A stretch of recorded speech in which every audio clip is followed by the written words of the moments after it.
This was a gentleman no longer young, of a stiff and portly appearance, and a cautious and sour countenance. He began by stopping short in the doorway, staring about him with offensive and undisguised astonishment, as though asking himself what sort of place he had come to. Mistrustfully, and with an affectation of being alarmed and almost affronted, he scanned Raskolnikov's low and narrow cabin. With the same amazement he stared at Raskolnikov, who lay undressed, dishevelled, unwashed, on his miserable dirty sofa, looking fixedly at him. Then with the same deliberation he scrutinized the uncouth, unkempt figure and unshaven face of Razumikhin, who looked him boldly and inquiringly in the face without rising from his seat. A constrained silence lasted for a couple of minutes, and then, as might be expected, some scene-shifting took place. Reflecting, probably from certain fairly unmistakable signs, that he would get nothing in this cabin by attempting to overawe them, the gentleman softened somewhat, and civilly, though with some severity, emphasizing every syllable of his question, addressed Zossimov. Rodion Romanovich Raskolnikov, a student or formerly a student. Zossimov made a slight movement, and would have answered, had not Razumikhin anticipated him. Here he is lying on the sofa. What do you want? This familiar, "What do you want?" seemed to cut the ground from the feet of the pompous gentleman. He was turning to Razumikhin, but checked himself in time and turned to Zossimov again. "This is Raskolnikov," mumbled Zossimov, nodding towards him. Then he gave a prolonged yawn, opening his mouth as wide as possible. Then he lazily put his hand into his waistcoat pocket, pulled out a huge gold watch in a round hunter's case, opened it, looked at it, and as slowly and lazily proceeded to put it back. Raskolnikov himself lay without speaking, on his back, gazing persistently, though without understanding, at the stranger. Now that his face was turned away from the strange flower on the paper, it was extremely pale and wore a look of anguish, as though he had just undergone an agonizing operation or just been taken from the rack. But the newcomer gradually began to arouse his attention, then his wonder, then suspicion, and even alarm. When Zossimov said, "This is Raskolnikov," he jumped up quickly, sat on the sofa, and with an almost defiant but weak and breaking voice articulated, "Yes, I am Raskolnikov. What do you want?" The visitor scrutinized him and pronounced impressively, "Pyotr Petrovitch Luzhin. I believe I have reason to hope that my name is not wholly unknown to you?" But Raskolnikov, who had expected something quite different, gazed blankly and dreamily at him, making no reply, as though he heard the name of Pyotr Petrovitch for the first time. "Is it possible that you can up to the present have received no information?" asked Pyotr Petrovitch, somewhat disconcerted. In reply, Raskolnikov sank languidly back on the pillow, put his hands behind his head and gazed at the ceiling. A look of dismay came into Luzhin's face. Zossimov and Razumikhin stared at him more inquisitively than ever, and at last he showed unmistakable signs of embarrassment. "I had presumed and calculated," he faltered, "that a letter posted more than 10 days, if not a fortnight ago—" "I say, why are you standing in the doorway?" Razumikhin interrupted suddenly. "If you've something to say, sit down. Nastasia and you are so crowded. Nastasia, make room. Here's a chair. Thread your way in." He moved his chair back from the table, made a little space between the table and his knees, and waited in a rather cramped position for the visitor to thread his way in. The minute was so chosen that it was impossible to refuse, and the visitor squeezed his way through, hurrying and stumbling. Reaching the chair, he sat down, looking suspiciously at Razumikhin. "No need to be nervous," the latter blurted out. "Rodya has been ill for the last 5 days and delirious for 3, but now he is recovering and has got an appetite. This is his doctor, who has just had a look at him. I am a comrade of Rodya's, like him, formerly a student, and now I am nursing him. So don't you take any notice of us, but go on with your business." "Thank you. But shall I not disturb the invalid by my presence and conversation?" Pyotr Petrovitch asked of Zossimov. "No," mumbled Zossimov. "You may amuse him." He yawned again. "He has been conscious a long time since the morning," went on Razumikhin, whose familiarity seemed so much like unaffected good nature that Pyotr Petrovitch began to be more cheerful, partly perhaps because this shabby and impudent person had introduced himself as a student. "Your mamma," began Luzhin. Razumikhin cleared his throat loudly. Luzhin looked at him inquiringly. "That's all right, go on." Luzhin shrugged his shoulders.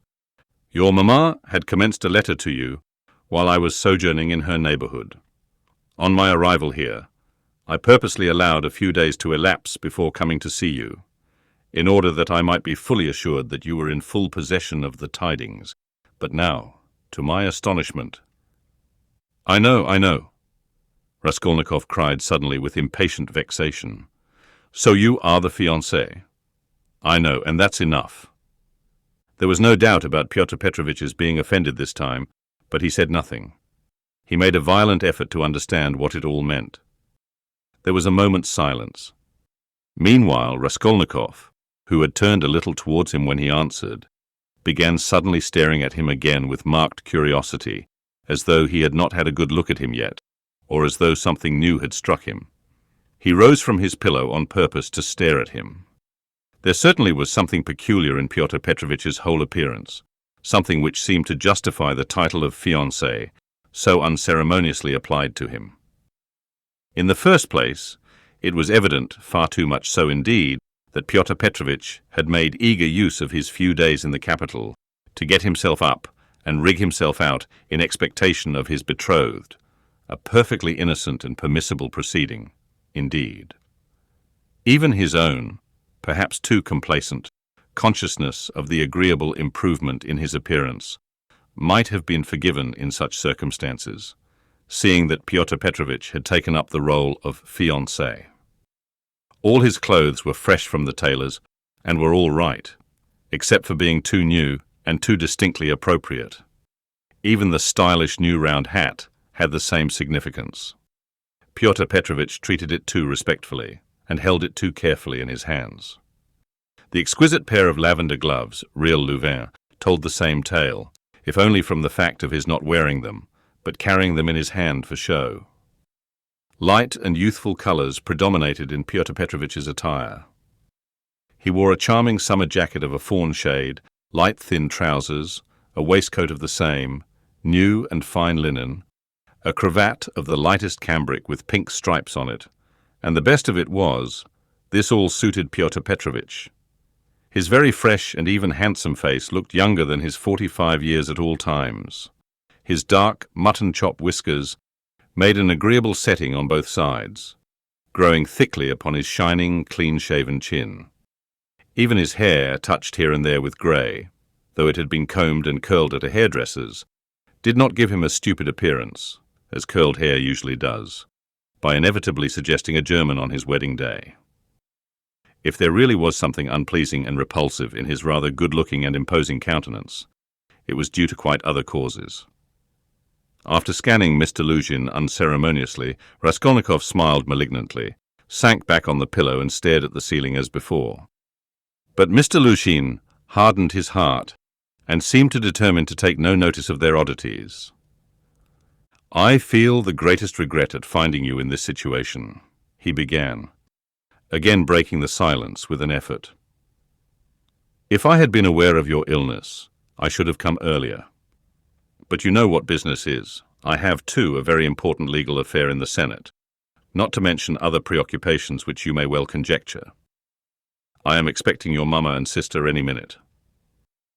Raskolnikov made a movement and seemed about to speak. His face showed some excitement. Pyotr Petrovitch paused, waited, but as nothing followed, he went on, "Any minute. I have found a lodging for them on their arrival." "Where?" asked Raskolnikov weakly. "Very near here, in Bakaleyev's house." "That's in Voskresensky," put in Razumikhin. "There are 2 stories of rooms, let by a merchant called Luzhin. I've been there." "Yes, rooms." "A disgusting place, filthy, stinking, and, what's more, of doubtful character. Things have happened there, and there are all sorts of queer people living there. And I went there about a scandalous business. It's cheap, though." I could not, of course, find out so much about it, for I am a stranger in Petersburg myself, Pyotr Petrovitch replied huffily. However, the 2 rooms are exceedingly clean, and as it is for so short a time, I have already taken a permanent, that is, our future flat, he said, addressing Raskolnikov, and I am having it done up.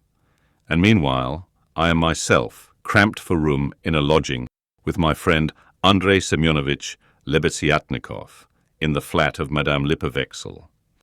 It was he who told me of Bakalaev's house, too. Lebeziatnikov? Said Raskolnikov slowly, as if recalling something. Yes, Andrei Semyonovitch Lebeziatnikov, a clerk in the ministry. Do you know him? Yes, no, Raskolnikov answered. Excuse me, I fancied so from your inquiry. I was once his guardian. A very nice young man and advanced.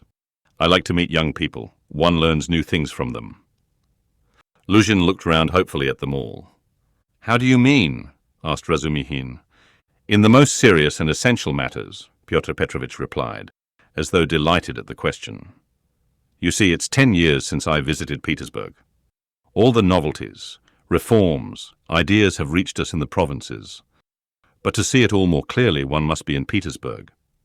And it's my notion that you observe and learn most by watching the younger generation, and I confess I am delighted. At what?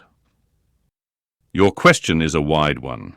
I may be mistaken, but I fancy I find clearer views, more, so to say, criticism, more practicality. That's true, Zossimov let drop. Nonsense. There's no practicality. Razumikhin flew at him. Practicality is a difficult thing to find. It does not drop down from heaven. For the last 200 years we have been divorced from all practical life. Ideas, if you like, are fermenting, he said to Pyotr Petrovitch, and desire for good exists, though it's in a childish form. And honesty you may find, although there are crowds of brigands. Anyway, there's no practicality. Practicality goes well shod. I don't agree with you, Pyotr Petrovitch replied with evident enjoyment. Of course, people do get carried away and make mistakes, but one must have indulgence. Those mistakes are merely evidence of enthusiasm for the cause and of abnormal external environment. If little has been done, the time has been but short, of means I will not speak. It's my personal view, if you care to know, that something has been accomplished already. New valuable ideas, new valuable works are circulating in the place of our old dreamy and romantic authors. Literature is taking a maturer form. Many injurious prejudices have been rooted up and turned into ridicule. In a word, we have cut ourselves off irrevocably from the past, and that to my thinking is a great thing. He's learnt it by heart to show off, Raskolnikov pronounced suddenly. What? Asked Pyotr Petrovitch, not catching his words, but he received no reply. That's all true, Zossimov hastened to interpose. Isn't it so? Pyotr Petrovitch went on, glancing affably at Zossimov. You must admit, he went on, addressing Razumikhin with a shade of triumph and superciliousness, he almost added, young man, that there is an advance, or, as they say now, progress in the name of science and economic truth. A commonplace. No, not a commonplace. Hitherto, for instance, if I were told, love thy neighbour, what came of it? Pyotr Petrovitch went on, perhaps with excessive haste. It came to my tearing my coat in half to share with my neighbour, and we both were left half naked. As a Russian proverb has it, catch several hares, and you won't catch one. Science now tells us, love yourself before all men, for everything in the world rests on self-interest. You love yourself and manage your own affairs properly, and your coat remains whole. Economic truth adds that the better private affairs are organized in society, the more whole coats, so to say, the firmer are its foundations, and the better is the common welfare organized too. Therefore, in acquiring wealth solely and exclusively for myself, I am acquiring, so to speak, for all, and helping to bring to pass my neighbours getting a little more than a torn coat, and that not from private, personal liberality, but as a consequence of the general advance. The idea is simple, but unhappily it has been a long time reaching us. being hindered by idealism and sentimentality, and yet it would seem to want very little wit to perceive it. Excuse me. I've very little wit myself, Razumikhin cut in sharply. And so let us drop it. I began this discussion with an object, but I've grown so sick during the last 3 years of this chattering to amuse oneself, of this incessant flow of commonplaces, always the same, that, by Jove, I blush even when other people talk like that. You are in a hurry, no doubt, to exhibit your acquirements, and I don't blame you, that's quite pardonable. I only wanted to find out what sort of man you are, for so many unscrupulous people have got hold of the progressive cause of late and have so distorted in their own interests everything they touched that the whole cause has been dragged in the mire. That's enough. Excuse me, sir, said Luzhin, affronted, and speaking with excessive dignity. Do you mean to suggest so unceremoniously that I too— Oh, my dear sir, how could I? Come, that's enough, Razumikhin concluded, and he turned abruptly to Zossimov to continue their previous conversation. Pyotr Petrovitch had the good sense to accept the disavowal. He made up his mind to take leave in another minute or two. I trust our acquaintance, he said, addressing Raskolnikov, may upon your recovery, and in view of the circumstances of which you are aware, become closer. Above all, I hope for your return to health. Raskolnikov did not even turn his head. Pyotr Petrovitch began getting up from his chair. One of her customers must have killed her, Zossimov declared positively. Not a doubt of it, replied Razumikhin. Porfiry doesn't give his opinion, but is examining all who have left pledges with her there. Examining them? Raskolnikov asked aloud. Yes, what then? Nothing. How does he get hold of them? Asked Zossimov. Coke has given the names of some of them. Other names are on the wrappers of the pledges, and some have come forward of themselves.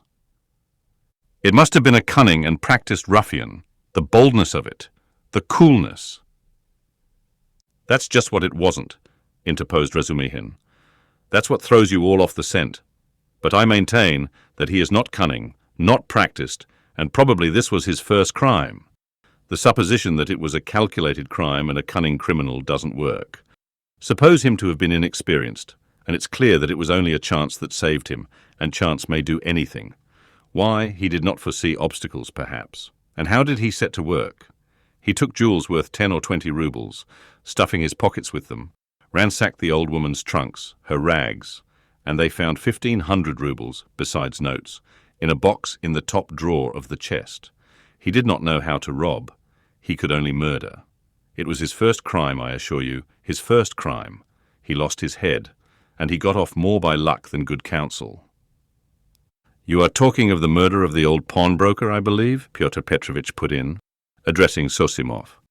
He was standing, hat and gloves in hand, but before departing he felt disposed to throw off a few more intellectual phrases. He was evidently anxious to make a favourable impression, and his vanity overcame his prudence. Yes, you've heard of it? Oh, yes, being in the neighbourhood. Do you know the details? I can't say that, but another circumstance interests me in the case. The whole question, so to say. Not to speak of the fact that crime has been greatly on the increase among the lower classes during the last 5 years, not to speak of the cases of robbery and arson everywhere. What strikes me as the strangest thing is that in the higher classes, too, crime is increasing proportionately. In one place, one hears of a student's robbing the mail on the high road. In another place, people of good social position forge false banknotes. In Moscow of late, a whole gang has been captured who used to forge lottery tickets, and one of the ringleaders was a lecturer in universal history. Then our secretary abroad was murdered from some obscure motive of gain.